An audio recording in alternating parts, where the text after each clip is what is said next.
Hopefully these birds aren't like... They're all tiny and they're like, Hola, you amazing artist. So this is going to be an interesting video because I am quite possibly the least qualified person in the world to give advice on organizing things. But you asked, so let's do this. Rafi's tips for artists because he loves you.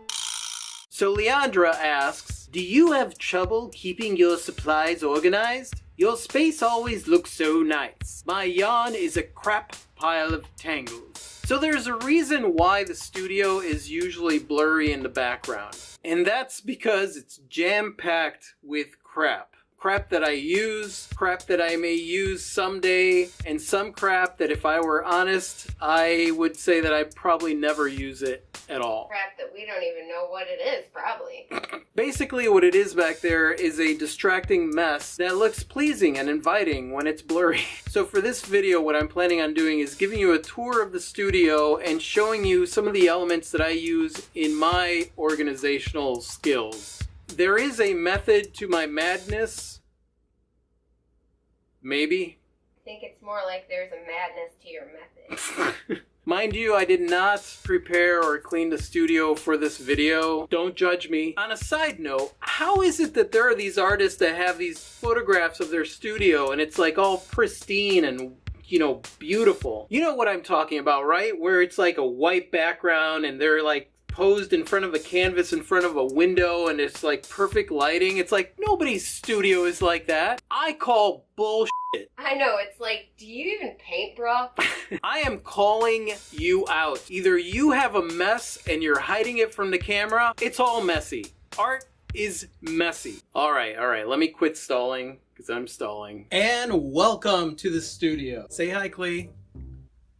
Hi, guys. These are actually just the shelves that you buy at Home Depot, the cheap metal shelves. By adding a shelf in between them, that gave me more shelves to be able to put things on. The cool thing is that when you build the shelf units in between, you're able to create pockets. My spinning easel just slides right into, and that maximizes the amount of room that's in here. Don't try to clean it up now. Everybody can see you.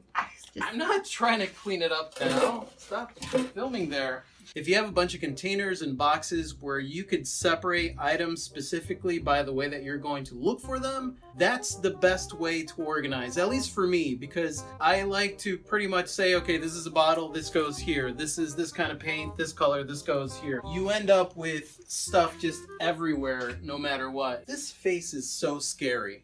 This is like the scariest. Where did that face come from? I don't know. This is one of those things that I made. Essentially what you want to do is just have small pockets where you could put all your stuff. I love this shelf system. It fits these things perfectly. So for example, in here I have all the materials that I need for gold and silver leafing. I'm a serial art supply buyer. I like buying art supplies. I can't help it. And if you're looking for some friends, some right there, a few of them up there. All right, Clee. Yeah.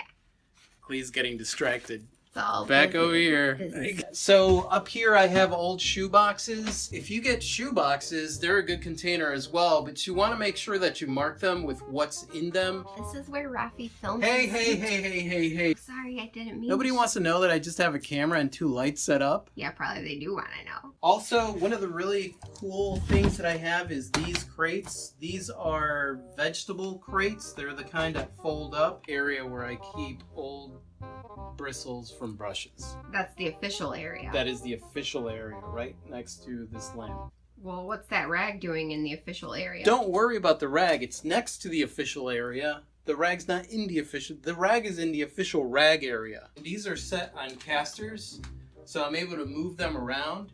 And underneath, if you look over here, utilizing the space underneath your tables as well. This here I use, this is just a general piece of Tupperware for acrylics because they tend to dry up. I could put the acrylic on here, use this for water, and then basically empty out the water and cover this back up. The fact that you seal it will keep your acrylic paint from drying out. That way you don't end up with this. A completely unusable palette. This is our eyeball. This is our plant. This is one of our plants. You do realize that this video is about being organized, right? Cameraman what? Cameraman. I'm a good cameraman what? You can get these work lamps. I like these, what are these, arm lamps? And I like placing them up high so that I could focus them down on a painting pretty much wherever I want them. You could find those relatively cheap.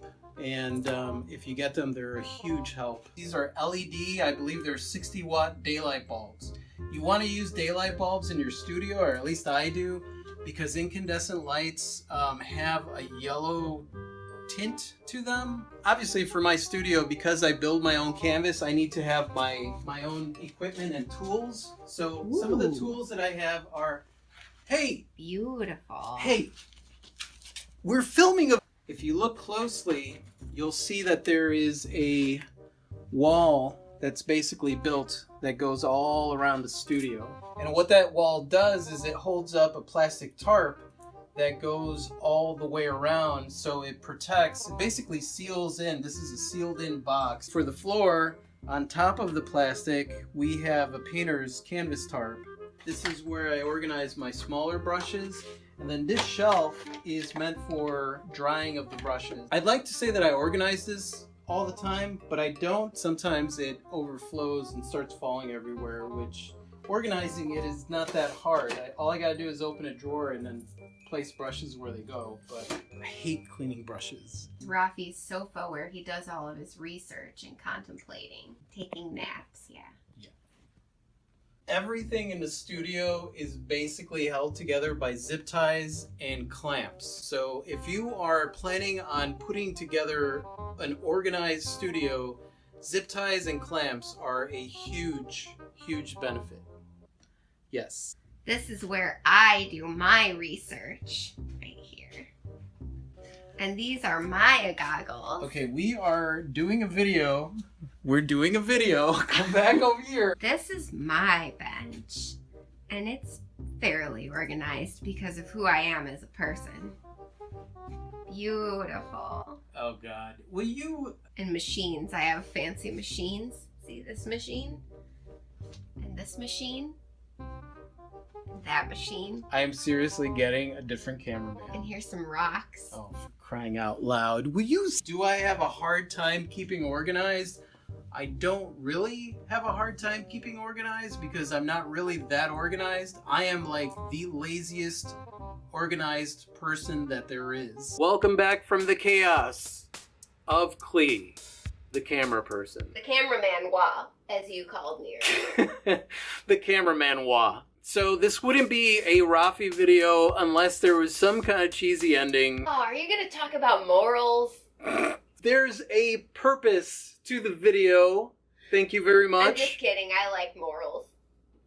What? An artist studio is whatever area you decide is your art studio. Whether it is a corner of your house, whether it is a kitchen table, whether it is a room like this, or if it is a warehouse, wherever it is that you decide to create, that is your art studio. The location and the tools don't make you an artist. What makes you an artist is your insatiable need to create. Your ambition to find new and exciting ways to express yourself through whatever medium it is that you choose. It's not about how big your studio is or what materials you use that make you an artist. Those are all just things. What makes you an artist is the ability to bring those materials and that location to life. And that's all I got. I really, really hope that this was helpful. I don't think it was. Or at least entertaining. Borderline entertaining, maybe. But if you found it helpful, give me a thumbs up and let me know. Thank you, Leandra, for the fun question. You guys could check out her art if you go to my description and follow the link. Also, if you have any questions for me, just go ahead and leave them in the comments. If you are a creator, leave a link to a place where I could find your art because I'd love to see it. And thank you so much for watching, you guys. You guys are totally freaking awesome. I totally adore you. And if you like this and you want to watch more like this, you click right over here to subscribe. And if you want to watch our last video, you click right over here.